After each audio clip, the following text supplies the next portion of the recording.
Okay, thank you very much for that, Kieran, and thank you for the compliment for pronouncing your name correctly. Had to practice. I mean, I know there's this whole, small brother syndrome between the U.S. and the U.K., and with all the respect to the U.S., you can hear by my accent that I do have some affiliation with the U.S., but I think the Irish accent is so much cooler. I mean, really.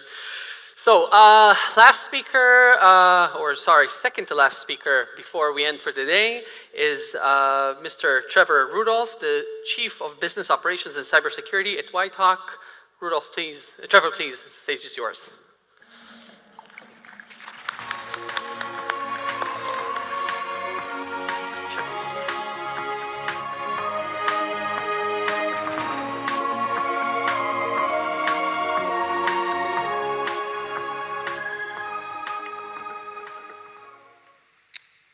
Good afternoon. My name is Trevor Rudolph, and I'm the Chief Operating Officer of Whitehawk. There's the slides, good. I'd like to first start by thanking Cyber Week for the invitation. It's an honor to be here, and let's get started. So in 2017, we find ourselves fully immersed in the digital age, an age that was made possible by some of the great technological advances of the 1960s and 1970s. Today, our modern devices possess a trillion-fold increase in processing power compared to their 1960s predecessors. Come on. We're having a slide issue. Perfect. Green? All right. Thank you. According to Experts Exchange, the Cray 2 supercomputer from 1985 had approximately the same computing power as the iPhone 4 did in 2010. We're on the verge of our vehicles and medical devices being completely autonomous, not needing the very subjects they serve in order to drive, pump, and compute. But as we all know, these advances have not come without their peril. In our interconnected world, the trade-off for convenience has often been an erosion of privacy, trust, and quality. My assessment is that in our haste to spur innovation, we've actually exacerbated a crisis of quality. Late last year, Johnson & Johnson warned customers that hackers could hijack insulin pump communications to deliver unauthorized injections to patients. Just this past January, the Food and Drug Administration, or the FDA, in the United States, issued an advisory that hackers could interfere with the interaction between St. Jude's implantable cardiac device and its corresponding transmitter, allowing hackers to rapidly drain batteries or deliver deadly shocks or heart rhythms. There are some who say that there is no innate conflict between innovation and security. That when you consider the potential impact of a security event on a company's reputation, it should be intuitive for senior leadership to understand and prioritize security by design when rushing a product to market. This same camp suggests that the solution is in a concept known as SecDevOps, or DevSecOps, where the collaboration between cybersecurity professionals and software developers to produce more security-aware products from inception. They insist that this marriage will help ensure security and privacy protections are baked into the earliest stages of product design and development.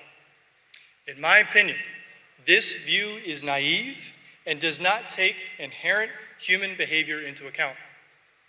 SecDevOps can and should exist within established empires like Google and GE, but most reasonable individuals and companies with finite resources to build, secure, and test products will make trade-offs to produce the most marketable product as quickly as possible.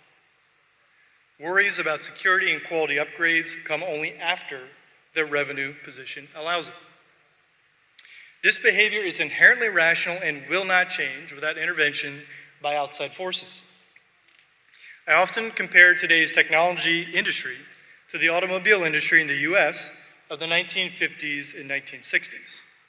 It was common in this era to buy and drive a brand new vehicle without airbags, anti-lock brakes, or even seatbelts. It took a future presidential candidate to wake us up to the reality that we were driving in a world that was unsafe at any speed. Ralph Nader's book was and is still controversial, but its impact cannot be denied. Shortly after publication and many congressional hearings later, the National Highway Traffic Safety Administration, or NHTSA in the US, was created with a mission to save lives and prevent injuries through education, research, safety standards, and enforcement activity. Since that time, vehicle fatalities have dramatically decreased, over 53% from 1965 to 2015. I firmly believe that today we are riding our digital vehicles at 100 miles per hour with nothing to brace us for impact. You might say that this is an overly dramatic comparison. Unlike the auto industry, the problems in the technology industry do not involve loss of life. But don't be fooled. I firmly believe that loss of life is the next stage in our evolving crisis of quality in the digital world. The warning signs are mounting. As previously mentioned, products are being rushed to market, while any notions of security, privacy, or trust have been lost. It was not long ago that CNN and other media outlets reported that the CIA had pulled out operatives from Beijing after the Office of Personnel Management, or OPM, hacks, for fear of our spies being held captive or worse. As someone who helped lead the federal-wide response to those incidents, I can tell you that the potential for loss of life was on everyone's minds. What was the culprit then? The federal government's aging IT infrastructure and devices that, by design, allowed users to authenticate through insecure means. That sound familiar to anyone in the UK? Looking ahead, the most catastrophic outcome will likely not arrive from a single device or a set of devices, but instead the cumulative effect of many technology products over time being pushed into production before they're properly tested for security. The news is not all grim, though. For starters, there's an increasing body of technical knowledge on how to build secure systems and products. For example, NIST's somewhat new special publication 800-160 on system security engineering addresses actions necessary to develop more defensible and survivable systems. There's also the EU Network and Information Security Agency, or NSA, that's recently promoted baseline requirements for security and privacy in IoT devices. The foundational principles contained within these and other publications are nothing new. We have long had guidance for how to build more resilient systems. What we still lack, though, is a governance system to include enforcement, incentives, and penalties to ensure effective implementation of stronger security design practices. President Obama's Cybersecurity Commission, which was alluded to by General Alexander this morning, hinted at a solution with their final report when they referred to a nutrition label model potentially being applied to technology products. As an example, you can look at how the United States Department of Agriculture, or the USDA, grades beef to get a clear sense of how that beef is assessed for quality before it ever reaches the kitchen table. That's a milk cow. Or how the Israeli Ministry of Agriculture and Rural Development oversees the production and marketing of fresh food to ensure quality and safety.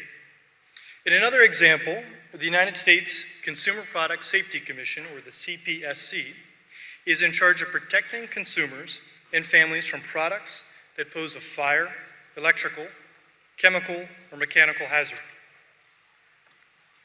They execute this mission through a series of voluntary and legislatively mandated consumer product safety regulations and an accreditation and certification process that uses outside laboratories to test products for compliance with standards. Just last week, the FDA announced that it was working to create a similar third-party certification program that would allow low-risk medical device products to be marketed without FDA pre-market review.